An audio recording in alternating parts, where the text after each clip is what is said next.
then I think one game changer was that Katrin showed up and she said, Naomi, you gotta change your gear. This is Up on Foil, the podcast for everyone flying just above the surface. Pump, carve, soar, let's foil!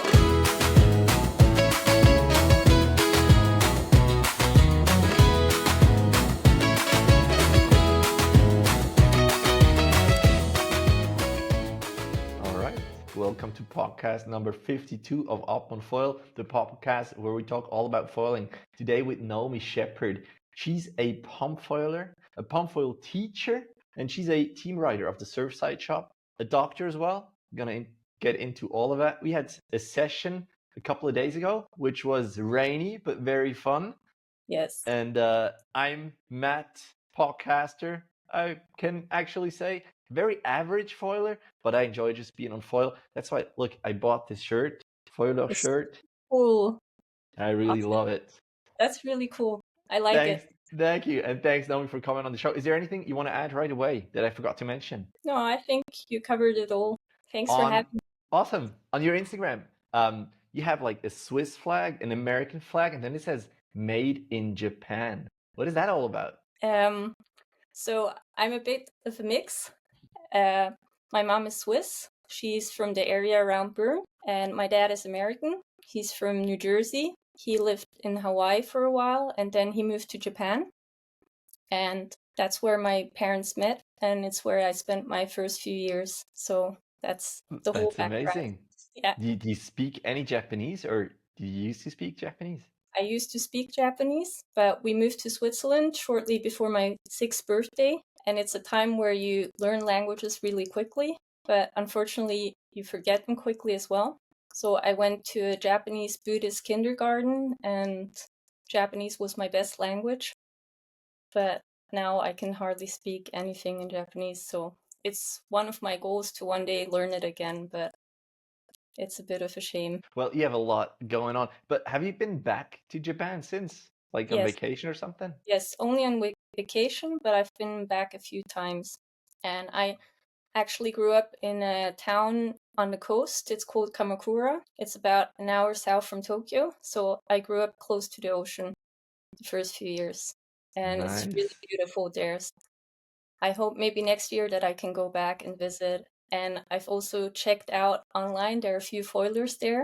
It's a Very cool. spot where Japanese people are doing some downwind foiling and so on. So I think it's sort of one of my ideas one day, go back and do some foiling and be there for a bit, learn the language. That is super cool. Let's get into your water sport history. You said you grew up close to the ocean, so you probably have been in the ocean from very young. How did that then continue? Like you moved to Switzerland, not really the biggest water sports place, but still it's possible. Have you done water sports as a kid as well? No, actually, hardly any.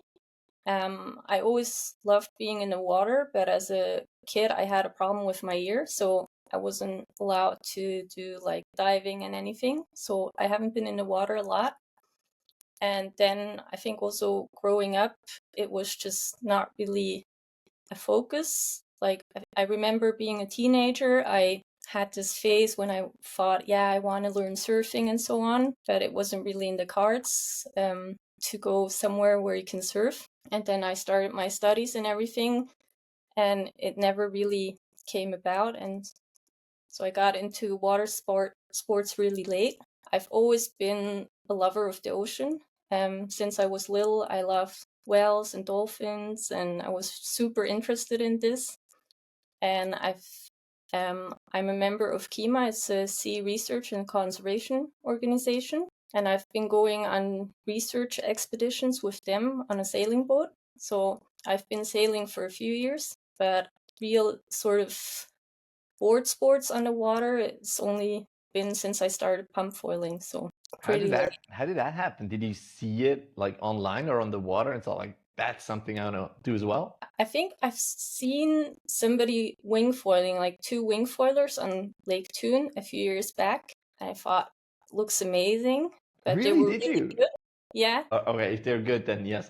they were really good, and I thought it looks amazing, but I thought it's something I could never do somehow. And then it was about 2 years ago, I was running along the lakeside here in Zurich, and there's a place where there's a pool, a public pool with some docks, and there were people practicing pump foiling. And I was actually not very close to the dock, but I saw them from afar, how they were practicing and how they kept falling into the water. And I just thought somehow some of them were gliding a bit and so on, and I thought it looked so cool. And I thought, well, if that's the way you start, that's something I can do. And I didn't even know what the sport's called. I couldn't go there because they were on the dock. I couldn't talk to them. And it was just instantly, I knew I have to learn this, I have to do it. And I went home and I was researching on the internet, and somehow I figured out it's called pump foiling, and then that's how it started. So cool. Do you know who was there now? Like looking Um, back? I think it was from the university here in Zurich. They have a sports association where they teach courses. It's called the ASVZ, and I think it was one of their courses. But So it I was don't know, Dano there. maybe it was Zeno. I don't know who in particular, but one of those guys, I think. That is so cool. Like Yeah. if you see something that looks cool, that is really the way to go. But I remember when I saw wing following for the first time, I thought I'm never gonna do that. It looks stupid. But this Really? just probably because I saw people who were not good at it just standing around and whatnot. The same with pump foiling. I don't think it looks super good except for the ones that are really good. But then how did you actually get in touch with them? So then I found Philip Exner. He has pumpfoilers.ch. He's doing some courses at the lake shore.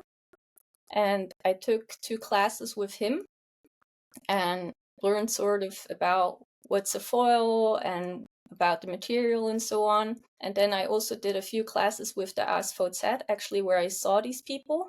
But then it was clear for me pretty soon that I want to get my own equipment and I want to start practicing. And then I just met people on the lakeside and made a lot of friends. And it was actually a time I've been abroad, living in Germany for a few years. And it was a time where I was just coming back to Switzerland. And I didn't have so many friends in Zurich. And I made so many friends in such a short time from different jobs, different backgrounds, sharing the same interests. So it was really cool. Amazing, amazing. And then you said that you wanted to buy your own gear. What did you get? Do you remember? Yeah. I got I got the wrong gear first. I got the beginner setup from Indiana, the 1100p, which is very stable, very safe. So it was good to start gliding on the foil and to do the jumps and to practice how to start. But I never managed to really pump it. I got up to 4 or 5 pumps, but I think for me the wing is just too bulky, too heavy. Like recently there was somebody at the dock and I only did like 2 tries, but I just wanted to see if I could maybe pump it now. I didn't manage. It's a huge stabilizer as well. I saw Yeah, some images on your Instagram, and the stabilizer is so huge. It's really hard to get these pitch yeah, movements right. yeah. So So what happened then when you thought like, all right, I have to glide, I have these couple of pumps? You changed gear or you tried gear from someone else? so then it was actually 2 things. So it took me quite a long time to learn how to pump foil, What and does I that think mean? half a year. All right. And um well, yeah, it was quite a long time. I think there were people starting with me who were way faster. And then I think one game changer was that Katrin showed up and she said, Naomi, you gotta change your gear. And I was able to borrow her gear at the time. And later I bought her gear. And I changed the gear and I changed the starting technique. And that really was a game changer for me. So I went from pushing the board from the dock to doing a drop start. And with the drop start, I somehow had so much more speed, and it was then possible to really get into pumping. For those who are mainly like winging and have never dock started, can you maybe just explain from your point of view the advantages or disadvantages of these different starts? So I think when you when you push the board, if you run and push and you're really fast and you have the speed, it's a good start. I can't really do that because it's also technical. I think once you start doing one start, you get used to it, and it's difficult to do the other starts. But I think maybe it's also a bit safer to do it that way. But if you do the drop start from higher up through the jump, you get some speed. And I think the speed is key, especially if you want to pump small wings or if you get started and you need this starting speed to keep the pumping going. I think once you get better, it's a bit easier to start on lower speed. And if you do the dock start, you have to be, it takes a bit more courage because you jump from higher up. Like we were practicing in the public pool in winter when it was closed, and we were jumping from the 1 meter jumping board in the pool. Nice. On the lake side. Ah, There's the jumping board. Yeah, it goes into the lake. Cool. Yeah. So it was maybe between 80 centimeters and a meter above the water. So we were jumping from there into the lake. That's a perfect place because you can like put the wing under that jumping board, which is super cool. You can have it close and it doesn't hit anything. I think as well, it really depends on your closest dock because I think repetition is key. And if you have like a lower dock, you cannot drop start. So you have to do that running start or the static start maybe, but you just go and do it over and over again, and that's really where. But I also think it's super important that you try different starts later on because like that you're not limited to one particular place. Yeah. But do you usually like? I remember Yvon, he brings his own boxes to like have a drop start because he doesn't probably do the running start too much. Do you do that as well, or you just go with whatever's there? So I don't bring my own boxes, but for example, last week when we were on Lake Thun, I was really glad that Henry brought this box and I could start from the box because I don't think I could have started from the lower dock. And I'm trying to like be more diverse now. Like I practice the pushing start again, but from not a completely low dock. And I would like to learn the running start where on the rowing docks because they are really low. And I think if you can do that, and then of course it would be amazing. I still have to learn the rock start because then you're really flexible if you can do a rock start or a beach start. I'm not so flexible, but yeah, it's sort of, I think it's amazing if you can start anywhere.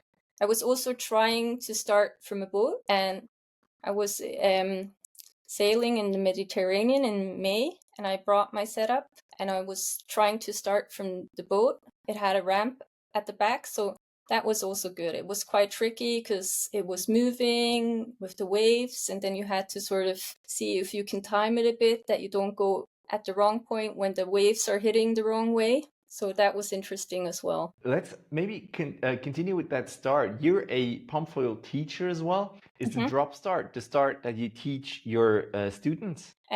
No, actually not. I'm teaching at Lake Alpnach. It's the surf station. It's mainly a wing foiling school, but they also have pump foiling courses, and they have their own private dock, which is pretty cool because you can teach without swimmers being in the way and so on. So I'm really enjoying it. And what they have is they have a specifically built dock with sort of I don't even know how it's called. It's a thing where you can put your board in and you can just jump on it, sort of a lounge. Oh, like this dock starter, the inflatable one? Yeah, it's similar, but it's like a mechanically built one with the feather and everything. Nice. So that's quite cool for people to start and just get a feeling how it is to jump on the board. So usually what we do is they do that a few times until they feel sort of comfortable how it feels to jump on the board. And then they start to push the board and jump on it themselves. So it's a bit higher than a rowing dock. So it's not a complete running start, but it's sort of a mixture. All right, that's very nice. Do you have a picture of that like dock starter thing?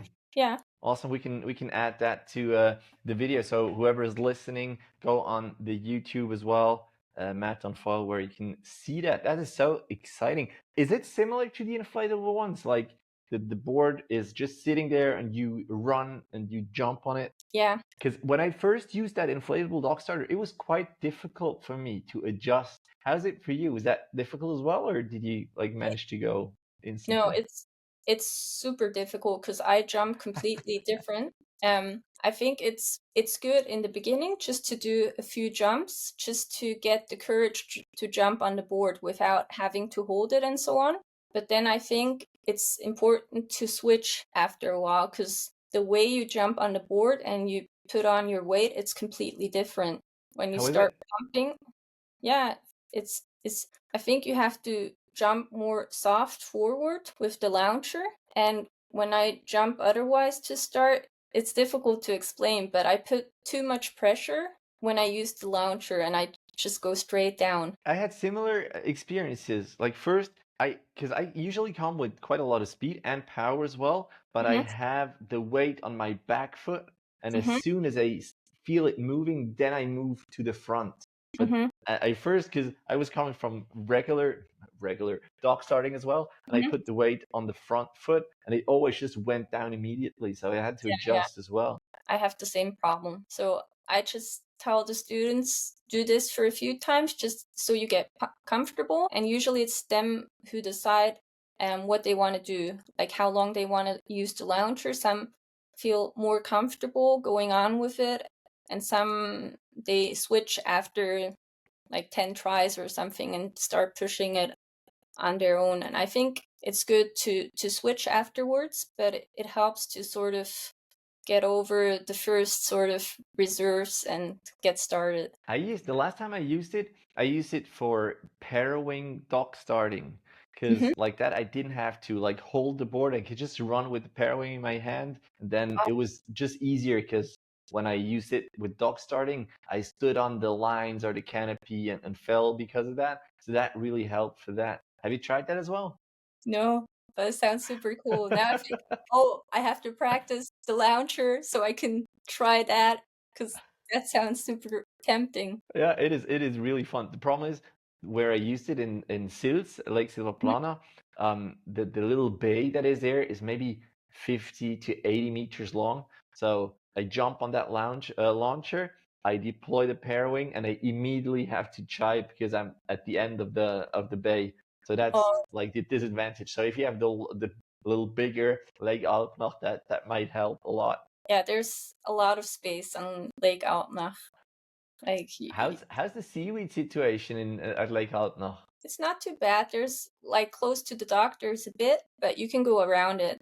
Like Nice. I've had some seaweed if I had like a failed start or something and turned into it, but once I go out, it's no problem. All right, you need to know where those patches are. Yeah, yeah, exactly. No, So it's if you have students, what is your goal? What do you want to reach with them? Is the goal for them to get to the minute? Is the goal for them to pump 2, 3 times? Or what is usually the end goal for you as a teacher? so I think the goal is just to give an introduction to the sports, explain what's a foil, how to get started, a bit about the material, a bit about the safety. And then it really depends on the students. Like I had some students who are just naturally very talented who've been able to pump after free lessons or something, Wow. and that was really impressive. Like especially younger students, they learn so fast. But for others, it's more like also to encourage them that it took me a long time,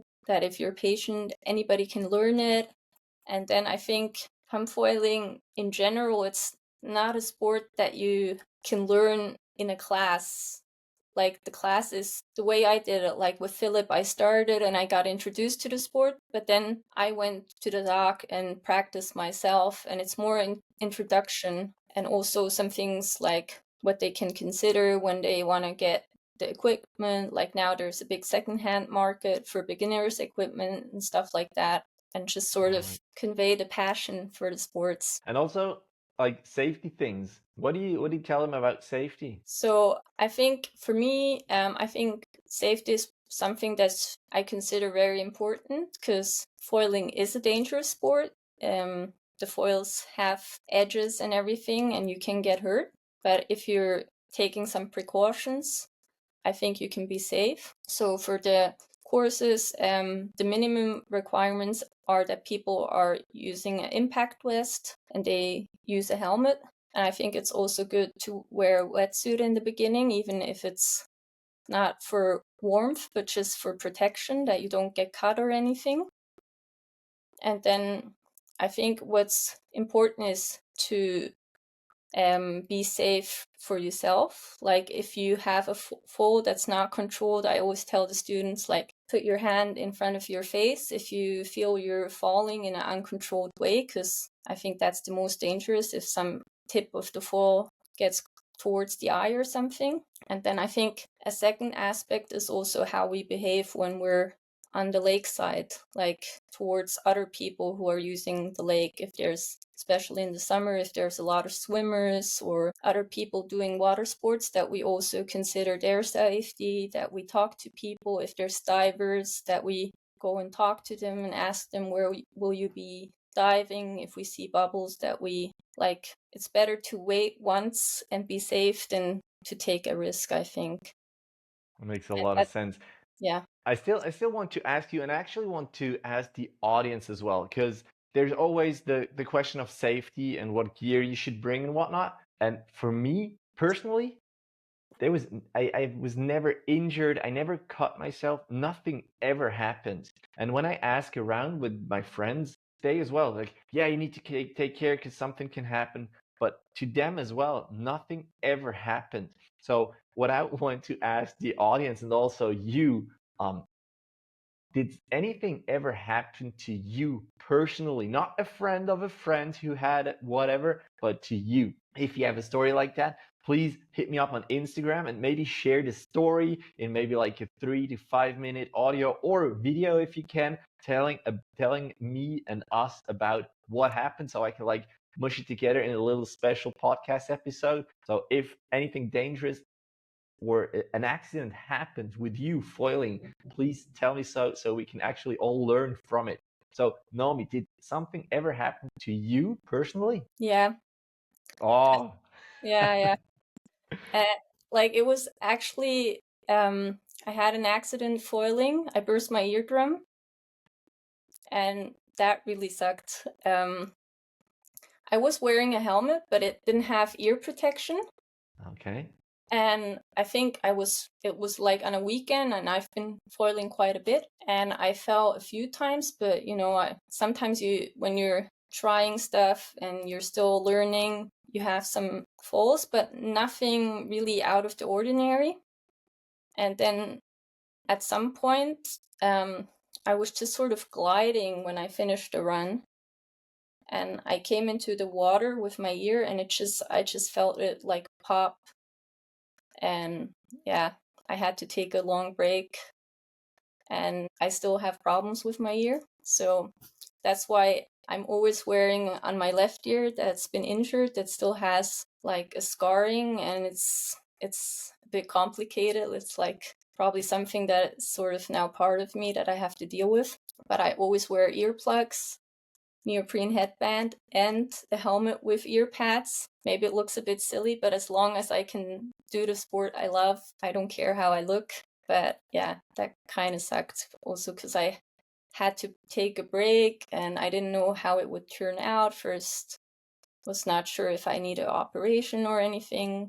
Now it's sort of manageable, and yeah. All right. So we have one firsthand. Actually, it's a second one. I think Baltz once stabbed himself with the tail wing with the stab through his calf. But of course, he does crazy things. Still, Yeah. that's a good story. Can I use that for this little accident mashup later on? Sure. And All I right. actually also had one situation where I wasn't hurt, but somebody came to the dock and asked if they can try my setup. And it was a kiter. He's a good foiler now. He started and everything. And I let him use my setup. And I was already like sort of a bit nervous because he was doing some, like, immediately he did the dock start, like with jumping. And then another friend of ours was there, and he had an even more advanced setup. And this guy was also using this setup. And then he fell and he got a scratch here. and it wasn't anything serious, like it was just bleeding a lot because it's the place where you bleed a lot. But since this happened, because it could have happened in a different way, it was close to die, I don't give people who come to the doc and want to try my setup to try. I tell them to do a course where they have safety equipment and everything. So like before I thought, it's sort of open policy and I want everybody to try. But since this happened, I'm a bit more reserved. I always try to explain why. And I think, yeah. I mean, it makes a lot of sense. It is scary as well. And if you don't know why it is scary, then you should probably not use that thing Yeah. if you're a first timer. Well, thank you already for these two stories. So you talked about like these injuries, and maybe you can just go quickly into your personal life or your work life. You're a doctor, and I tried to translate what you're a doctor for to English. I couldn't. Can you please explain me again and the audience what exactly you do? Yeah, sure. So I'm a medical doctor and I specialize in psychiatry. So I did regular training in psychiatry, but now I work in consultation psychiatry. So it's psychiatry in the somatic hospital. And what I mainly do is consult on different wards. For example, I'm at the University Hospital in Zurich and I'm responsible for the surgical wards, for the neurological wards. So, for example, people after an accident, if they have like flashbacks about the accident or something like that, we go to the ward to talk to them, see what we can do. We also have our own cases in the emergency room, but what we mainly do is we work interdisciplinary with other disciplines, and we treat patients who have sort of effects from their illnesses. Also, psycho-oncology and stuff like that is part of our team, but also people with underlying psychiatric conditions. For example, somebody with schizophrenia who's in the hospital and you have to see if the medication is still correct and so on. So we do that as well. So it's very niche area of psychiatry, but I really enjoy it. That is really impressive. So you use foiling also to clear your head. I mean, I imagine those being like really heavy topics sometimes. So you can like go on the water and just think about yourself and foiling. Yeah. I think it's really a good balance. Like I think exercise in general, it's the best thing for mental health. It's what I tell my patients as well. So I think any type of exercise can help to feel better. But I think foiling is quite particular, especially pump foiling, because you have to focus so much. I think you did a video where there was so much noise and then you jump on the board and it's quiet because it represents exactly what's happening. Like you can't really think about much else when you're pump foiling. You're super focused, and Need to be in the zone. Yeah, yeah, totally. I And love also it. if you speak or if you look at something else, maybe the wakes of a boat or something, it's just like, ooh, I need to continue pumping. Yeah. So that's another level. Did any of the patients or maybe your coworkers recognize you from a video you did? No, Or do I they don't. know that you're pump foiling? Well, my coworkers know because I'm such a nerd about foiling, so I'm talking about it, and also sometimes like if I only work half a day or something, I bring my equipment to work, and then I go straight from work to the lake. And of course, with the foil, you're quite noticeable. Everybody asks, "What's that?" and "What are you carrying around?" I'm not that tall, so if I have my backpack with the foil and everything, yeah, you get noticed.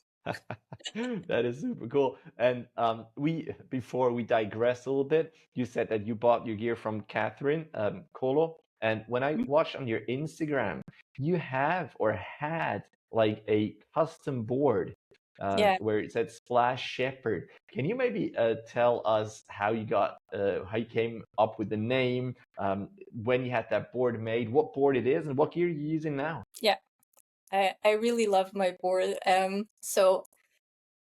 The Splash Shepherd, my last name is Shepherd, so that's the connection. And actually, I have a friend from sailing, and he works together with Rez, who makes the boards. So he has his own board company, Cole Surf Co., and he's making custom boards. And through Daniel, who's sailing with me, I got to know Rez because he told me, yeah, there's this guy, he's making boards and so on. He works with me at the fire brigade. And then I think the two of them, they were saying, because the sailing project I'm doing, it's for ocean research and conservation organization called KIMA. And then there's also the organization called Sea Shepherd, who's protecting whales and doing research and so on. And there's the link with my name. And they said they would do a Sea Shepherd board. And the Sea Shepherd logo is like with a skull and a shepherd's crook and a yeah, so it's a bit more dark, and I really like the organization, but I thought, yeah, it's maybe a bit much to have the skull on the board and also copyright and so on. So I did an adapted version called Splash Shepherd, and my brother did the logo for me. It has orca on it because I love orcas, and that's how it came about. Sort of just playing around, being nerdy, and yeah. That is so cool. Plus, the splashing is a big part of dog starting, especially Yeah, in the yeah, beginning. But still, it's a lot of splash. yeah. What gear are you using currently, except for the board, of course? Yeah, so I still have the custom board by Rez, and then I'm now a team writer at Surfside. It's a shop close to Lucerne in Epicon, and there's like a foiling community on Lake Thun, and my parents live close to Lake Thun, so I was foiling there as well, and I got introduced to the brand North, and I really liked it, and they have North, so I switched to North. And right now I'm using a North setup. Well, actually I use the front wing is a Downwind front wing. It's the 1400 Downwind. And then is the North 600 fuselage. The stab is 142. And then I have an 80 centimeter carbon mast. And I really love this setup. I just got another smaller wing, 1100, and now I have two front wings, and I'm playing around with both. So That is so cool. yeah, I love it. And you bring both all the time, or are you just generally bringing one? So I've only had it for 1 week. So at the moment I'm bringing both. So I don't know how it will develop. The smaller one is a bit more difficult to start and takes a bit more energy. But my goal is to be able to surf the wake of the passenger ship. So I hope that it's easier with the smaller front wing, and the bigger front wing is such a cool wing because it has so much lift, and I get like easily high on the mast. Yeah. So I enjoy both of them at the moment. I take both. All right, that is super cool.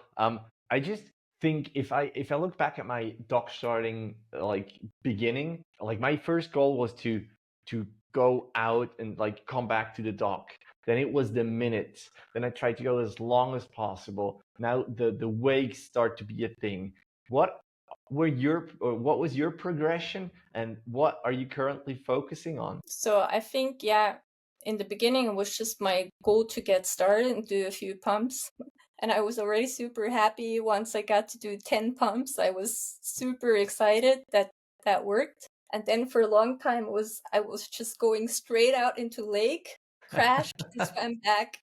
And then it was my goal to learn the curves to get back and not swim as much. Then it was the minute. And I think now it's sort of different goals. Like, one hand, I would like to learn how to surf the wakes from the passenger ships because I think it looks amazing. Like, right now, I try to get into them and I can feel it a bit, but usually I crash. But already having the feeling like being lifted by the waves and so on, it's such a cool feeling. It's so much fun. And then it's sort of a completely different goal is also long distance pumping because I'm also a runner.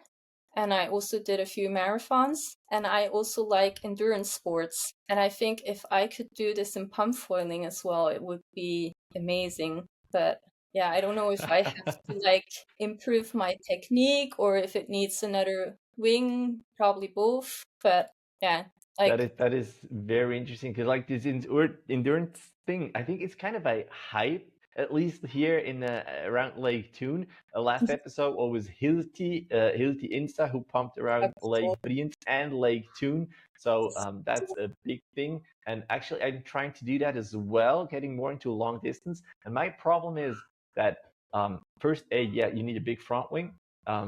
But then again, you need the technique, because I have the Barracuda XL, and well, I wasn't really super healthy last time I tried it, but like after 10 minutes, I got tired already. And I should be able to go further because I did an Ironman, I did marathons as well. It's like I would have the endurance, but I just lacked the technique. Also with the beta foil, I have a beta foil at the moment, and there again, I don't have the technique because I get slower on the mast all the time. I have a too high of a cadence. My heart rate is through the roof. So I really need to adjust the technique. I remember Nicola Eaton, he said, yeah, you need to practice without the stab to just feel the front wing a little more. So I probably have to do that a little more. But yeah, it's really difficult. Yeah, but I think it's so cool that different people are getting into this, and then you can also learn from each other, and it's something I really want to like progress with. And right now, like in the summer when we wear like thinner wetsuits or no wetsuit, and also the water is less dense, I think it already feels easier. So I feel like if I can't do it now, I won't be able to do it in the winter. But Yeah, yeah. the wetsuit adds like, or it takes maybe 30% of the time, I'm sure. And if you know how to go without a wetsuit in winter, even because Nico, I remember he has a very thin wetsuit, but then I think you're even more nervous on the start, because if you fail that start, you're gonna be cold for a while. So Yeah, it's definitely. also with the boat wake. I mean, I usually get my starts. I would say 90% or even 95% of the start I can do. But if the boat is coming or just passing, then it's maybe 50-50. It's terrible. Yeah. And it's always the thing, do you start earlier so you get a second try, or do you start at the perfect time and then if you mess it up, it's just one chance? So It's terrible.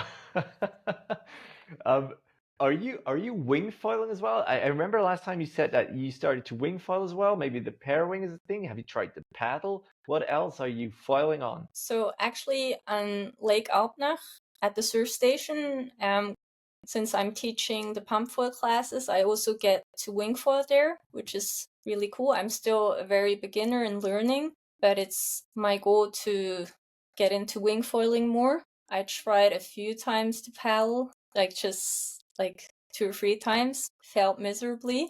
Yeah, I know that. But actually, now that you address the paddle, my really long-term goal is to get into downwind foiling, because I think it looks so amazing. Like if you can just paddle up and connect the waves, or with the power wing or something. I think it's way above my level at this point, but it's really my long-term goal. I think the easiest start is just go with the wing and then just like bear off. Or I don't know if you can at Lake Alpnach, not sure, but if you can start somewhere in the harbor and then get out in the bumps. I tried that in Roll at Lake Geneva. Yvon helped me out with the location. That was really cool, like pumping out, getting in the first waves. If you fall, you swim back, you walk back up. That's really cool. Plus, the pumping with the small setup is so much more comfortable than with a big board or a bigger board, and you don't have anything in your hands. So that's really cool. I think for downwinding, like first downwind tries, it's a really good idea. Yeah, so I think step by step I think the goal for this year is to improve a bit more with wing foiling. I'm also doing sort of a project. It's called Sail and Foil. So we will go on a sailing boat and also go foiling in Sardinia for a week. So With you? No. Oh.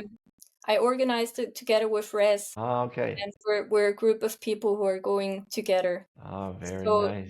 yeah. So at Do you the have end, do you have the license as well, like the sailing license? yes.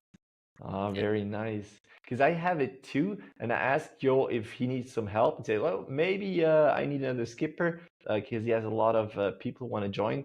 So that would be something I'm very interested as well.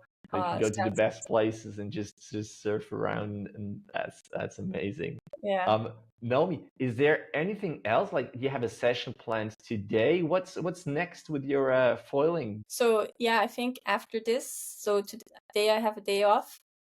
And right now with the new front wing that I got, I'm really excited to go and try it again. So I think I will go foiling this afternoon. But you're gonna bring both wings or Yes, just one? I think I'll bring both. That is because when I still need to, because I have the Barracuda L, like a thousand span and surface, but I Hmm. always bring the bigger one as well. And I think for me, that's a mistake because sometimes I try a little bit with a smaller one, but then I change to the bigger one. And it's like a cheat. If I were only bringing the smaller one, I would continue with that until I got it. And for me, I think it's better if I were only to bring the small one, so I can really like get into it and fail again how it usually works. So I think for today I was thinking I wanna like do a few starts with the bigger one to see if I can go a bit farther, because now I had a few days break because I was working. And I think now my legs are sort of fresh, because if I go several days after each other, then you're not as rested and you can really feel it. So I want to challenge myself how far I can go today. And then I also want to practice with the small one. But Nice. And are you gonna share that on your Instagram? Like your distance? yeah, maybe if it goes well. Um, for all the listeners, viewers, maybe you can repeat your Insta handle so they can follow you. Yes, so it's Miss underline then splash underline Shepherd. Yeah, All right, there's you see different a lot spellings of of cool Shepherd, things but I here. think it's easy to find. It's super cool. We're gonna share your handle also in the show notes and on screen so people can follow. Um, the next episode, Naomi, is gonna be with Prof EPS. I don't know if you've heard from him. He's the No? guy who started Ah, maybe two yeah, months ago. Have you yeah, seen him? yeah. I've Like this seen. guy who Yeah, said, yeah, I want to start pump falling, and in 1 year I want to like be at a competition. And he yeah. starts So with nothing, and he's pretty good already. Have you it's followed just him as yeah. well? I follow him on Instagram and I've seen a few clips and he's progressing super fast. It's very impressive. Yeah, Yeah. and we're gonna have him on next week. So we have like on with very short distance to see how he improved. Because my beginnings were over 1.5 years ago now, and I don't really remember. But for him, it's still fresh, and maybe for new beginners, he can give some inputs on what you have to do to progress as he does. Is competition something you're doing as well, or you're planning on doing as well? Because there are not many women in pump folk competition. Yeah, so it's sort of a question if you want to do competitions or not. I think if there was a competition on Lake Zurich, I would maybe just join for fun. Katrin, who's also has her home spot here, she's going to many competitions and she really has the mission to sort of make women more visible in competitions. And I think that's really cool. That's great that she's doing that. But I thought for myself, like I'm working quite a lot and the time on the water is quite limited. So if I have a day off, I really want to have as much time underwater just to be underwater. And I think with these competitions, sometimes you're standing around, you're waiting. It's of course cool because you get to meet people and everything. And I'm sure it's a super fun vibe. But it's sort of the basic decision, do I want to use my time for actual foiling or do I want to go to competitions? And then also if they're further away, it's for me it's also a bit of a environmental question. If I want to fly to a competition for a weekend, that's not something I personally really want to do. If it's somewhere close I can go to by train, it's something different. But I haven't been in competitions. All right, because we talked with Gregor Mulder. He organizes the Big Wave Swiss Tour, like pump falling tour. And I think the next one, let me just double check, is from the 6th to the 7th of September in Wignels Lake Biel. I was there last year. It was really a cool competition, not only because it's amazing to see these freestylers and the speed of the young guns, but it's also like a super atmosphere. You can try different gear. There's a lot of places to actually start. Even though the competition is running, you could also go pump full yourself. just Okay. a little to the side, which is super cool. And yeah, I always like trying different gear because I think for the senses, it's good to feel a little something different. So Yeah. I highly suggest, or I hope that you can go to a competition because last time there were not a lot of women, and I still think it's important to, yeah, as Yeah. Catherine said, to Yeah. Yeah. show women in that sport. Yeah. So yeah, I didn't even know that there was one in Switzerland. So I'll Yes, consider it. I'm gonna share the link again. I'm gonna send you the link as well. The tour is online. I think Wingels is the last competition this year, but there was one in Murten. There was a lakeside opening in Thun, Silvaplana, obviously, Saint Blaise, the surf party in Saint Blaise. There were a couple of competitions. And yeah, if even if you come and don't take part in the competition, it's Yeah. really a super good vibe. Rico's there with his van, like surfy music. Yeah. Commentary. It's really cool thing. So yeah, that would be super cool. Unfortunately, I'm not going to be there. I'm going to be on vacation. I'm going to do a second pairwing comparison video. I did the first one at Lake Silvaplana this summer, and I have like I think 6 different brands for the second one. So if people are interested in different pairwings, make sure to follow on YouTube. Is there anything, Naomi? Because I think we're going to wrap it up. Anything else you want to like tell the world about foiling or anything in general? I think it's just important to know that anybody can learn how to foil, pump foil. You need a bit of patience, but it's so much fun. It's so rewarding. It's a super cool sport. I'm really grateful that I discovered it. And yeah, there's nothing much to add. I All would right. just Well, thank you encourage very it. much. Thank Perfect. Let's do that. Thank you very much, Naomi, for taking your time out of you. your day and your session, shortening your session to talk No to me, worries. to talk to the world. That is amazing. I wish you a very good session and hope to see you on the water soon. Yeah, I hope we see each other soon. Maybe on Lake Thun. It's really beautiful, or some other lake here in Switzerland. Perfect. All right. Thanks, Naomi. Thanks for all the viewers, the listeners. Like, share, subscribe, whatever. And see you guys in the next one. Bye bye. Bye.